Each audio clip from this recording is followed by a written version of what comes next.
So pag nag-grind na yung coffee beans, ito kasi manually. Manually gin-grind siya. Ayan. Yung komandante. Oo nga, no? Tapos ipo-pour mo dyan, no? Yes po. Ayan. Pour it. Ayan guys. Yan ang procedure ng V60. Yes. We have maximum 3 minutes. Buwatin yan. V60 coffee. Tapos iniikot-ikot yan.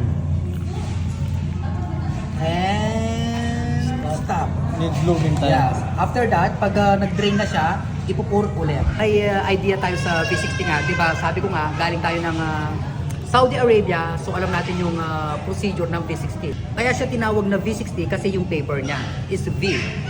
Tapos yung 60 is the, yung ano niya, ano ba tawag doon? Yung 60 degrees. Oh, 60 degrees.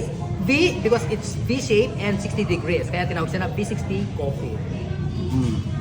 O, tinuro ko na naman nabalo na guys. O, thank you Binoy TV. V60 coffee. Amazing.